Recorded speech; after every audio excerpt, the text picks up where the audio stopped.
다윗이 사울을 피해서 허겁지겁 도망을 갑니다. 그 다윗이 사울 왕이 있는 기브온에서 한 3km 정도, 한 3km 정도면 이제 우리가 심리가 4km가 심리인가요? 심리가 채 안 되죠. 가까운 곳이니까. 막 가다가 보니까 그 3km 정도의 지점에 노업이라고 하는 마을이 있습니다. 노업당. 이 노업당은 제사장들이 사는 마을입니다. 그래서 이제 다윗이 노업당에 있는 제사장 아히멜렉을 찾아갔습니다.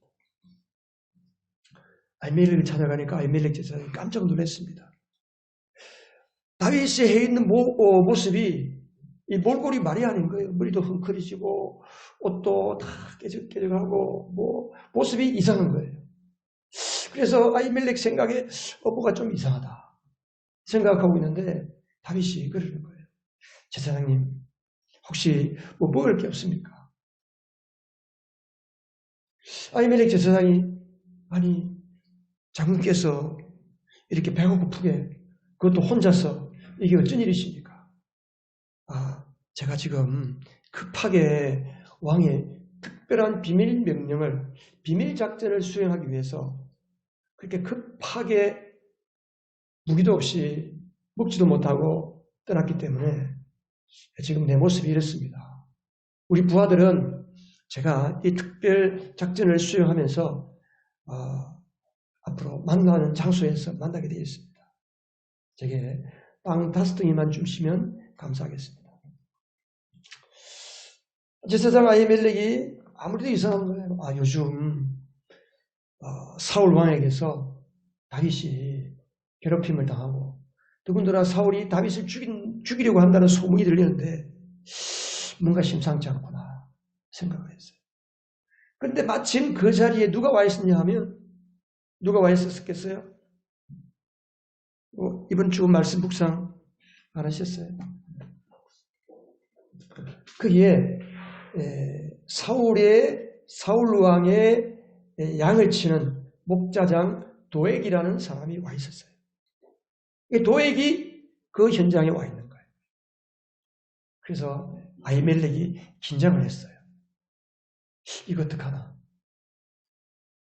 만일에 사울이 다윗을 죽이려고 하는데 내가 도와주면 저 도액이 혹시라도 일러바치면 어떡하지? 그래서 다윗에게 다윗 장군 잠깐만 기다려 보십시오.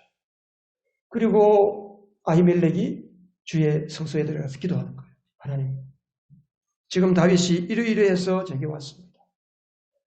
다윗에 있는 모습이 심상치가 않습니다. 빵을 달라는데 제가 어떻게 해야 될까요?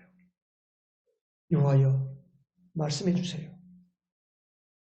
하고 있는데 하나님께서 아히멜렉에게 주라는 거예요. 도와주라는 거예요. 많이 주라는 거예요. 그래서 아히멜렉이 나와서 하나님께서 사울 왕의 사위이고 우리 사울 왕의 용감한 경호실장인데 도와주라고 합니다. 그러면서 빵도 주고 칼을 줬어요. 그 칼은 어떤 칼이냐? 다윗이 골리앗을 돌로 죽였을 때 다윗이 친히 골리앗의 허리춤에서 빼내어서 골리앗의 머리를 잘랐던 그 골리앗의 칼이에요. 그 다윗이 저 사장님 감사합니다. 제게 이보다 더 좋은 무기가 없습니다. 그리고 이제 다윗이 그릇만 다 살리라 하고 도망을 가는 거예요. 어디로 도망을 갔어요? 바로 블레셋 땅. 이스라엘과 아주 앙숙, 늘 이스라엘을 괴롭혀 골리앗, 그것도 골리앗의 고향 가드 땅으로 갔어요. 블레셋은 이 5 부족 국가가 연합을 이루고 있는 나라예요. 근데 그 중에 가장 크고 강한 부족이 가드예요. 그 가드 왕 아기스에게로 다윗이 간 거예요. 설마 사울 왕이 나를 여기까지는 잡으러 오지 못하겠지. 내가 당분간 가드 왕에게 좀 피신이 있어야 되겠다. 그렇게 생각을 하고. 근데 가드 왕에게 갔는데 사람들이 자기를 알아보는 거예요. 아니 저 사람 골리앗을 죽인 다윗 장군이잖아. 이스라엘 사람들이 사울은 천천히요, 다윗은 만만이라고 했는데 저 유명한 이스라엘 장수가 여기에 웬일이야? 저 모습 좀 봐. 완전 거지 같아. 무슨 일이지? 이 소리를 아기스가 들었어요. 신하들이 듣고는 왕에게 이야기하는 거예요. 왕이시여. 아니 골리앗을 죽인 저 사람을 우리가 받아두면 어떡합니까? 아무리 그가 망명을 왔다 하지만 골리앗을 죽였는데 어느 날 갑자기 왕을 죽일지도 어떻게 하십니까? 왕이시여. 절대로 저자를 받아주시면 안 됩니다. 이 이야기를 다윗이 들었어요. 아, 이거 큰일 났구나. 이러다가는 내가 쥐도새도 모르게 죽겠구나. 어떻게 하면 좋지? 그러고는 미친 척을 하기 시작했어요. 입에 침이 질질 흘리고 이상한 표정을 짓고 그러고 막 이상한 짓을 하니까 사람들이 아니 다윗인데 미치잖아 저거.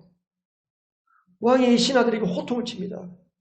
내 놈들 어쩌자고 우리나라에 사람이 없어서 저렇게 미치광이를 데리고 왔느냐고. 당장 쫓아내라고. 그래서 다윗이 구사일생 거기서 나왔습니다. 겨우 살아났죠. 살아서 나오다가 자기 모습이 너무 처량한 거예요. 내가 어떻게 하다가 이렇게 됐나. 너무 비참한 거예요 자기가. 그 순간 내가 하나님 앞에 구하지 않았구나. 허겁지겁 도망가다가 사울을 피해서 도망치기에 바빠다가 내가 하나님께 여쭤보지도 않았구나. 그러면서 그가 하나님께 기도하면서 시를 썼어요. 시를. 야, 이 참 다윗을 보니까요. 이 글을 쓴다는 게 너무 중요한 거예요. 여러분들이 좋은 일을 만났든 또 슬픈 일을 만났든 안 좋은 일을 만났든 글을 쓰는 게 글을. 다윗은 시인이요 또 노래를 잘하는 찬양하는 음악가예요. 그러니까 자기 수금에 맞춰서 자기가 생각나는 대로 노래를 부르는 거예요. 다윗이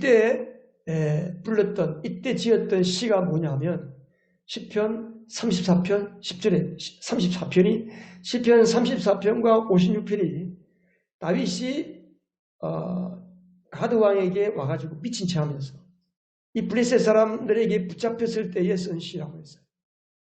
자, 시편 34편 10절에 보니까 젊은 사자들은 먹이를 잃고 굶주릴 수 있으나 주님을 찾는 사람은 복이 있어 아무런 부족함이 없을 것이다.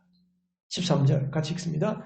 내 혀로 악한 말을 하지 말며 내 입술로 거짓말을 하지 말아라. 다윗이 언제 거짓말을 했어요?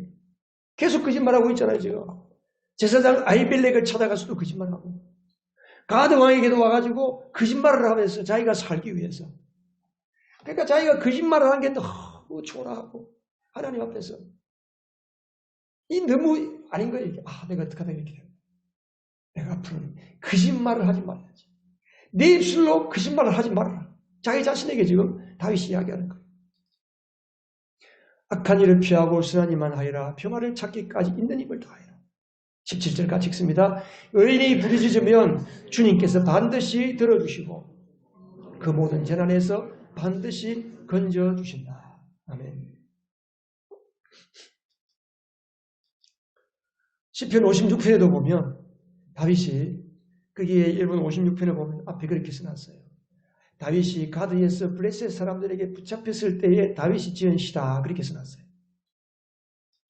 거기 보면 1절 우리 같이 읽어요. 시작. 하나님 나를 불쌍히 여겨 주십시오.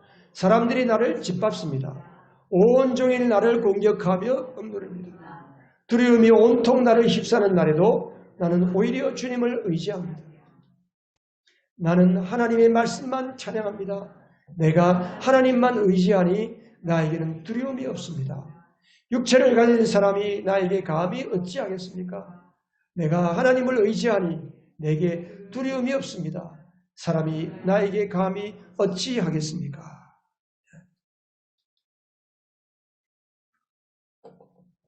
다윗이 하나님 앞에서 깨어진 거예요. 어떻게 하다가 내가 이런 지경이 되었나? 왕창 깨어졌어요. 그때까지는 다윗이 잘 나갔잖아요. 골리앗을 물맷돌 한 방으로 무너뜨리고 왕의 사위가 되고, 사람들이 사울 왕은 천천히인데 자기 보고는 만만이라고 할 정도로 많은 이스라엘 사람들에게 높임을 받고 존경을 받고 인정을 받고, 소위 말해서 출세의 가도를 달리되 성공한 사람은 출세의 가도를 달리는 사람이었어요. 그런데 하루아침에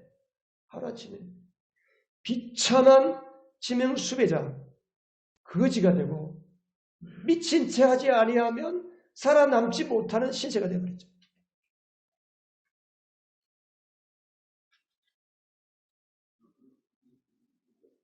다윗이 이런 일을 경험하면서 자기 안에 있는 자아가 깨어지는 거예요. 다윗이라고 뭐 다 좋겠어요? 다윗이라고 뭐 예수님만 했겠어요? 다윗 안에도 자기 안에 자기도 모르게 위급하면, 어려움을 당하면 거짓말하는 옛사람이 작동을 하는 거예요. 자기 나름대로의 삶의 방식. 지난주에 뭐라고 그랬어요? 내 스스로 나를 만족시키려는 삶의 모습이 바로 옛사람이다 그랬어요. 옛사람. 우리 지난주에 지난 주간에 기도원 300 하면서 이제 옛사람, 또 회개하는 사람, 거듭난 사람, 성결한 마음, 이승복 목사님이 쓴 그림, 명심도, 또 옛날에 박군의 마음이라는 전도지가 있는데 그 그림을 가지고 계속 제가 말씀을 전하고 있습니다. 그 말씀에 보면 첫 번째 날 옛사람의 마음, 옛사람의 모습이 쫙 나와 있어요.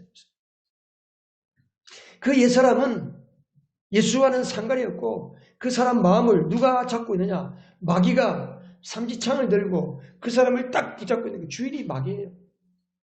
그리고 그에게는 공작새 같은 교만함, 그리고 또 이루같이 요랬다 저랬다 하고 의심하고 자기 마음대로 생각 따라 변심하고 뱀같이 날름거리는 거짓말하는 혀, 또 자라 같은 게으름, 호랑이 같은 그 난폭한 성질, 여러 가지 많은 돼지같이 탐욕하는 마음, 여러 가지 마음들이 옛사람의 마음속에 들어있는 거예요. 제가 그림을 주의를 못했는데 그게 옛사람이에요. 다른 사람은 몰라요. 자기도 잘 몰라요. 근데 어려움이 생기든지 무슨 일이 생기면 내 안에서 그게 발동하는 거예요.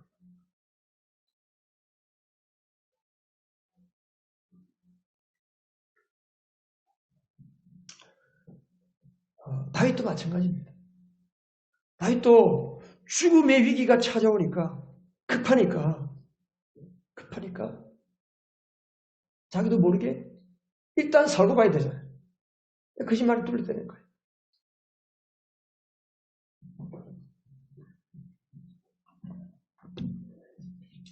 다윗이 그 가드왕 아기스에게서 쫓겨나올 때 무슨 생각했겠어요? 나라는 존재는 이것밖에 안 되는구나. 난 앞으로 어떻게 살아야 할까? 아마 다윗이 와장창 깨졌을 거예요. 와장창.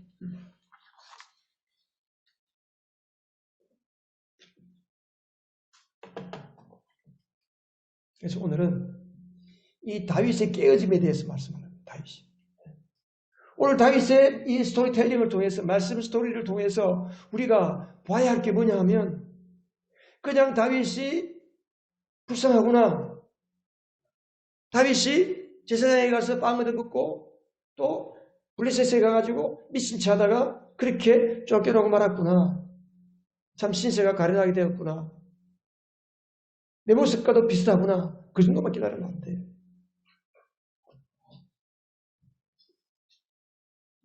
깨어짐.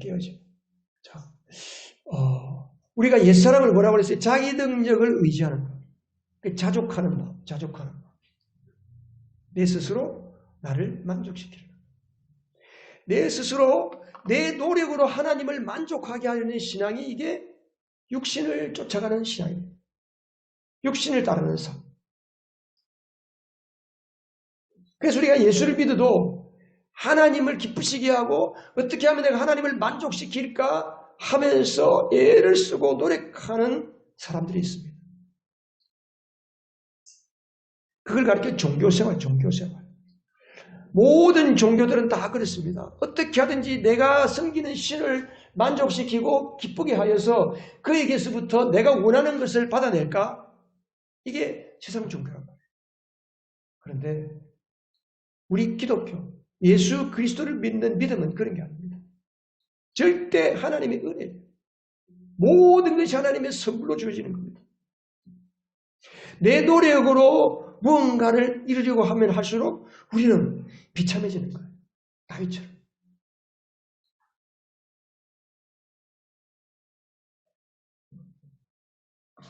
그래서 깨어지는 거예요. 하나님은 그래서 우리를 깨뜨리시는 거예요. 내가 내 노력으로 살려고 그러고 내 방법으로 살려고 그러고 내 노력과 내 방법과 내 어떤 철학을 가지고 하나님을 잘 섬겨보겠다. 내가 예수를 잘 믿어보겠다. 그럴 때 하나님께서 우리를 깨뜨리시는 거예요.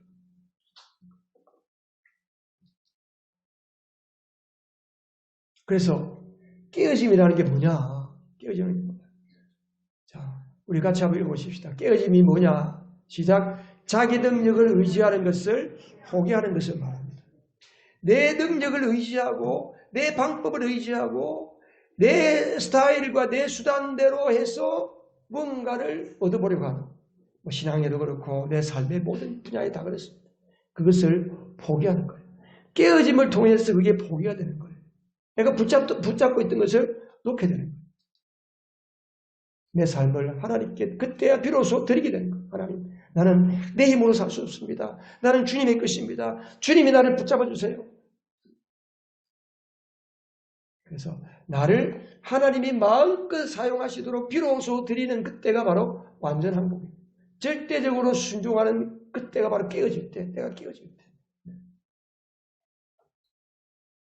그래서 우리가 예수를 믿고 성령으로 거듭날 때 많은 경우의 사람들이 그때 깨어지는 거예요. 그리고 또 예수를 믿어가 믿음 생활을 쭉 하다가 또 우리 안에 이런 옛사람이 계속 솟구쳐 나오고 또 우리가 하나님과 점차 멀어진다 싶으면 하나님께서 우리를 사랑하시기 때문에 또 깨뜨리시는 거예요. 또 내가 깨어지는 거예요. 하나님 우리를 깨뜨리신다기보다도 내가 스스로 깨어지는 거예요. 왜? 내 힘과 내 수단과 내 방법으로 하려고 하니까 그게 됩니까? 안 되지. 내 스스로 나를 만족시키려고 하니까 안 된다 이 말이죠. 늘 인간관계 속에서 어려움을 당하고 힘들고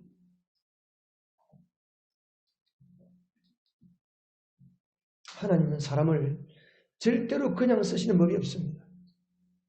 반드시 하나님은 깨뜨려서 사용하십니다.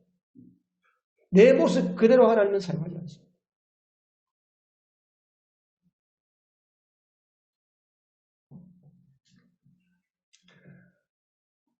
그리고 유명한 그 대리석으로 만든 조각들 보세요. 그게 그냥 나오는 게 아니잖아요. 산에서 큰 대리석 바위를 깨트려 가지고 조각가가 그 바위를 사서 자기 작업실에서 망치로 두드리고 정으로 짚고 끌로 끌고 두드리고 갈고 해가지고 결국 마지막에 훌륭한 작품이 나옵니다.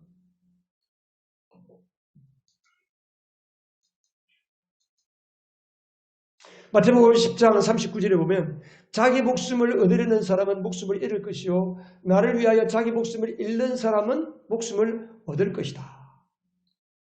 여기 자기 목숨을 잃는 사람이라는 것이 무슨 뜻일까요?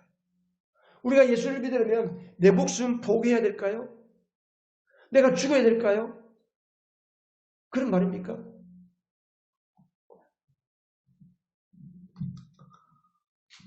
여러분 그런 이야기 잘 아시죠? 어떤 사람이 산을 가다가 미끄러져서 떨어졌어요. 절벽아래로. 절벽아래로 딱 떨어지다가 보니까 나뭇가지에 걸렸어요. 나뭇가지를 붙잡았습니다. 절벽에 있는 나뭇가지를 붙잡았어요. 이게 좀 있으면 나뭇가지도 부러질 것 같은데. 그래서 소리를 지르는 거예요. 소리를 지르는 거예요. 여보세요. 그게 누구 없어요. 나 좀 구해주세요. 나 좀 살려주세요. 내가 지금 죽을 지경입니다. 그런데 갑자기 위에서 소리가 나는 거예요. 내가 너를 살려주마. 예, 빨리 구해주세요. 네가 살리면 네가 붙잡고 있는 나뭇가지를 놓아라. 그거예요. 하나님께서 내가 지금 붙잡고 있는 그것을 놓아라는 거예요. 그거 언제 놓습니까? 깨어질 때. 내가 깨어질 때. 내 자아가 깨어질 때. 쉽게 말하면 내 방식과 내 생각과 내 철학과 내가 가지고 있는 지식과 경험을 가지고 살았는데 이것 가지고 안 되는구나. 이것 가지고 내 인생이 되는 줄 알았는데 안 되는구나. 그거를 깨닫는 거예요. 살다 보면. 그게 언제 깨달아집니까? 회개하지 않고 계속해서 내가 내 고집으로 살고 계속해서 내가 옛사람을 따라 살 때 하나님께서 가끔 우리에게 고통을 주는 거예요. 시련을 겪게 하는 거예요. 어려움을 만나게 하는 거예요. 생각지도 못한 어려움을 만나게 하는 거예요. 그래서 나의 한계를 느끼고 내 힘으로 도저히 안 되는구나. 내가 내 노력과 내 방법으로는 살 수가 없구나. 이렇게 살다가는 내가 정말 죽고 말겠구나. 이거 어떻게 하면 좋아? 그럴 때 다윗처럼 하나님을 찾는 거예요. 하나님, 제가 어떻게 하면 좋겠습니까? 내가 도무지 살 수 있는 길이 없네요. 주님, 나를 불쌍히 주세요. 내가 주님께 항복합니다. 주님, 나의 손을 하나님께서 붙잡아 주세요. 내 노력과 내 방법으로 할 수는 없습니다. 돈도 안 되고요. 공부를 해도 안 되고요. 난 남만큼 한 만큼 공부했고 벌을 만큼 벌었고 남만큼 돈도 있는데 내 인생이 내 뜻대로 안 풀립니다. 하나님, 내가 포기합니다. 다윗이 그랬죠. 다윗이. 사람들이 그렇게 우러러보고 성공한 사람이라고 했는데 결국은 비참한 지경에 떨어지니까 비로소 하나님을 찾게 되고 하나님 앞에서 비로소 이야기를 하는 거예요. 내가 거짓말을 하지 말아야지. 하나님은 내가 피할 바위시고 내가 피할 반석이시다.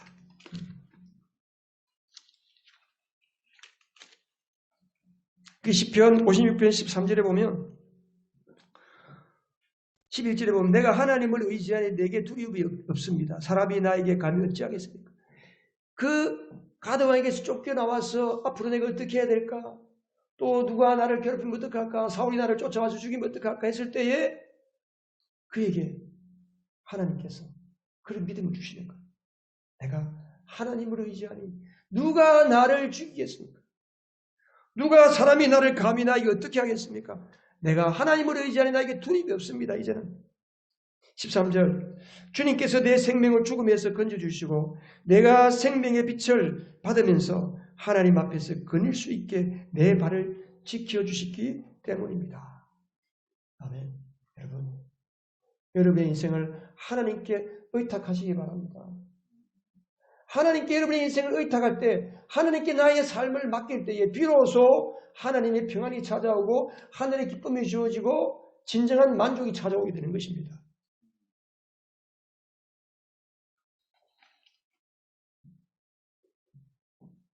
그래서 때때로 하나님은 나에게 감당할 수 없는 시련을 당하게 하는 거예요. 이러다가 죽겠구나. 죽음의 공포 속으로 빨려 들어가게 되는 겁니다. 그러나 하나님이 사랑하시면 하나님이 사랑하시는 자는 그대로 버려두지 않습니다. 오늘 이 자리에서 위기를 만났는데 이 자리에 앉아 계신 분 계십니까? 내가 지금 죽을 수밖에 없고 내가 지금 고통과 괴로움 속에서 어떻게 할 수가 없는데 나의 몸은 지금 예배의 자리에 나와 있습니까? 하나님께서 그분들을 하나님이 붙잡으시고 살려주고 계신다는 사인이에요. 예배의 자리에 나와 있다는 것. 내가 하나님의 이름을 부른다는 것. 누군가가 나에게 예수를 믿으라고 공고하고 누군가가 나에게 예수를 믿자고 나에게 함께 예배드리러 가자고 하는 그 사람은 그래서 복이 되는 사람입니다. 그 깨어짐을 면하고 그 깨어짐의 자리에서 계속해서 고집을 피우고 나는 절대로 깨어질 수가 없다고 아등부등 자기 힘을 쓰고 자기 의지를 더 굳게 하면 굳게 할수록 그 사람은 더 비참해지는 거예요.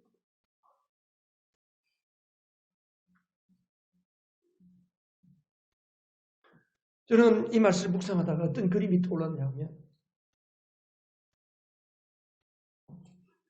우리 안에 연약함이다. 연약함. 옛사람은 여러분 하나님 앞에서는 다 쓰레기 같고 쓸모없는 거예요. 다 연약합니다. 근데 이 연약함을 뭘로 포장하냐면 아름답고 튼튼하고 좋은 것으로 포장하는 거예요. 내가 괜찮은 사람인 것처럼 포장하는 거예요. 뭐가 깨어져야 돼? 그 껍데기가 깨져요. 그 껍데기. 그 껍질이 깨어져야 그 연약함이 하나님의 은혜의 강물에 다 휩쓸려 가버리는 거예요. 본물이 막혔던 본물을 그것을 꽉 틀어막고 있던 나의 강한 자아가 깨어져야 은혜의 본물이 터지듯이 내 속에 하나님의 은혜가 쏟아져 나오는 거예요. 그 그림이 보여지더라고요. 그 그림. 어떤 사람은 예수를 잘 믿는 사람도 그런 사람이 있습니다. 자기 나름대로 예수를 잘 믿어요. 목사도 예외가 아니고 모든 사람 다 마찬가지입니다. 나름대로 신앙생활 잘하고 예수를 잘 믿는다 그러고 그럼에도 불구하고 하나님 앞에서 깨어지지 못한 것 때문에 여전히 괴로워하고 어려워하고 그 옛사람으로 인해서 자기 스스로가 괴로움을 당하는 그러한 경우가 참 많습니다. 붙잡고 있는 것을 놓아야 돼. 깨어져야 돼. 피닉스의 새 이야기라는 글이 있는데 그 이야기를 보면 이 새는 잠시라도 날개짓을 멈추면 땅에 떨어져서 죽는 거예요. 땅에 두 발을 디디고 앉을 수가 없는 거예요. 그냥 죽는 거예요. 그 새는. 그런데 어느 날 더 이상 자기 힘으로 날개짓을 할 수가 없어요. 이 새가. 그래서 죽을 각오를 하고 죽으면 죽으리라 생각을 하고 땅바닥에 자기 몸을 내려앉혔어요. 두 발로 내려앉는 그 순간 자기의 형체는 다 사라지고 말았어요. 그리고 전혀 다른 새로 새롭게 태어나더라 하는 이야기예요. 마찬가지입니다. 우리도. 모세도 40세 이집트 왕자로서 얼마나 잘 나갔어요. 바로 왕의 2인자예요. 드디어 자기가 황제가 로마 이집트 그때 당시에 전 세계는 이집트가 다스리는 이집트 제국이에요. 그 이집트 제국의 왕이 될 수 있는 자리에 있었던 2인자 모세. 그런데 나이 40에 자기 동족을 살리려는 마음으로 자기 나름대로 자기 방법으로 하다가 결국은 사람을 죽이게 되고 미디안 광야로 도망을 가서 40년 동안 완전히 썩잖아. 소위 말해서. 인생이 확 썩어버려요. 그냥 나이 80이 됐어. 아무런 힘도 없고 그냥 긴 목자의 지팡이 들고 양이나 치는 목자가 됐어요. 40년 동안 이집트 말을 다 잊어버렸습니다. 나이 80에 하나님께서 이제 깨어졌구나. 하나님이 그를 부르시잖아요. 호렙산에서. 불타는 떨기나무에 하나님이 나무에 불이 붙었는데 타지를 않고 모세가 이상하다 싶어서 그래서 가서 보는데 하나님께서 모세를 부르시잖아요. 사도 바울도 마찬가지입니다. 사도 바울도 젊은 짱짱하게 젊고 유능하고 예루살렘에서 사도 바울만큼 사울만큼 똑똑하고 하나님을 잘 섬기고 바리새인 중에 바리새인이 없었어요. 그런데 그 사울이 예수라고 하는 이단을 죽이기 위해서 예수라고 하는 이단을 믿는 사람들을 체포하고 옥에 가두기 위해서 사람들을 데리고 공문을 가지고 가다가 다마스커스 언덕에서 하늘로부터 강한 빛을 받고 그 꿀이잖아요. 깨트리잖아요. 네가 어찌하여 나를 핍박하느냐. 하늘에서 음성을 듣고 주여 당신이 누구십니까? 나는 네가 핍박하는 예수다. 그 음성을 듣는 순간에 사울이 와장창 깨어지는 거예요. 와장창. 얼마 전에 그 스테반이라고 하는 청년이 예수 믿는 것 때문에 사람들에게 돌에 맞아서 죽는 그 현장을 이 청년 사울이 다른 사람 다 돌 던지라고 옷을 거두어서 자기는 옷을 보관하는 그런 감독 일을 했잖아요. 그런데 스테반이 죽는데 얼굴이 해같이 빛나고 전혀 죽음에 대한 두려움도 없고 두 손을 들고 하나님을 향해서 찬양하면서 죽는 그 모습을 보고 이 청년 사울이 충격을 받았어요. 도대체 예수라는 작자가 어떤 자에게 저렇게 미치냐. 그런데 그 예수가 나타나서 네가 핍박하는 예수라는 거예요. 그리고 복음을 듣게 되고 복음 앞에서 깨어지고 그는 전혀 다른 삶을 사는 거죠.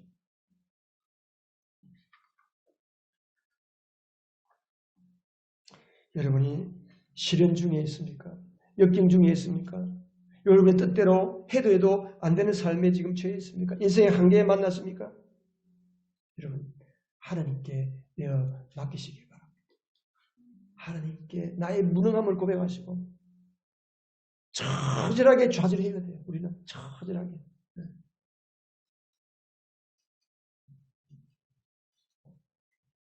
그러나 우리가 알아야 할 게 있습니다. 아무리 고통이 닥쳐와도 고통 그 자체에 속아 넘어가면 안 돼요. 사탄은 우리에게 야, 네가 지금 고통 만났지? 네가 하는 대로 안 되지? 어려움을 만났지? 그 어려움은 하나님이 너를 사랑하지 않는다는 증거야. 마귀는 계속해서 우리를 속입니다. 시련이 찾아오거나 역경이 찾아오거나 어려움을 만났거나 고통 가운데 죽을 병에 걸렸다. 내가 암이 되었구나. 어떻게 하다가 내가 암이지? 내가 이렇게 예수를 잘 믿었는데 어떻게 내가 암이야? 하나님은 나를 그려. 그게 마귀의 속닥거림이에요. 그 속임이 넘어가면 안 돼. 어떤 어려움과 환난이 닥치더라도 하나님은 우리를 사랑하십니다. 하나님은 우리를 놓지 않으십니다. 도리어 우리가 처한 환난과 역경과 고난과 시련 가운데서 우리를 건져주시고 우리를 깨뜨리셔서 전혀 새로운 존재로 하나님 앞에 새롭게 쓰임받는 사람으로 세워나가시는 위대하신 하나님의 계획과 하나님의 사랑이 있으신 놀라우신 하나님이십니다. 내 힘으로 하려는 것 포기하십시오. 내 계획과 내 고집과 내 철학으로 살려는 여러분의 삶의 방식을 내려놓으시기 바랍니다.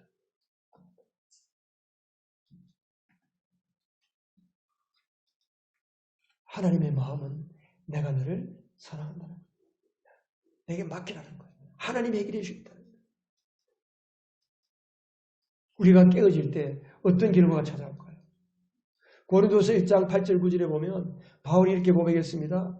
형제자매 여러분, 우리가 아시아에서 당한 환난을 여러분이 알기를 바랍니다. 우리는 힘에 겹게 너무 짓눌려서 마침내 살 희망마저 잃을 지경에 이르렀습니다. 우리가 사도행전 성경 말씀 이렇게 우리가 설교 말씀 우리가 사도행전을 보았는데 사도 바울이 죽을 고비를 너무 많이 넘겼어요. 돌에 맞아가지고 사람들이 돌을 쳐서 사울이 죽은 줄 알고 가마떼기에 싸가지고 성 밖으로 던져버리고 살 희망마저 잃을 지경에 이르렀지만 9절 같이 읽어보겠습니다. 시작. 우리는 이미 죽음을 선고받은 몸이라고 느꼈습니다. 그렇게 된 것은 우리 자신을 의지하지 않고 죽은 사람을 살리시는 하나님을 의지하게 하기 위함이었습니다. 아멘. 너를 의지하지 말고 나를 의지하라. 어떤 상황 속에서도 어떤 역경 속에서도 어떤 이것이 정말 길이고 이것이 나의 성공의 길이구나 하는 것이 유혹해 볼지라도 우리는 하나님을 의지하는 것을 놓치면 안 됩니다. 더 이상 여러분 자신을 의지하지 말고 여러분의 생각과 여러분의 고집을 의지하지 말고 여러분이 옛날에 받았던 그 상처와 여러분이 나를 괴롭혔던 그 과거에 잊을 수 없는 어릴 때 받았던 그 상처에 매여서 사는 사람들도 있어요. 그래서 나는 절대로 그러한 사람을 용납할 수 없다. 나는 절대로 앞으로는 그렇게 살지 않을 거야. 나는 절대로 이렇게 할 거야. 여러분 과거에 매여서 현재를 앞으로 나가지 못하는 인생이 되지 말고 어떤 상황 속에 있을지라도 어떤 역경 가운데 있을지라도 하나님께 여러분을 맡기고 주님의 말씀을 절대 의지하고 말씀을 듣고 따라갈 때 하나님의 놀라운 하늘의 평안을 하나님으로부터 받으실 것입니다. 기도하겠습니다.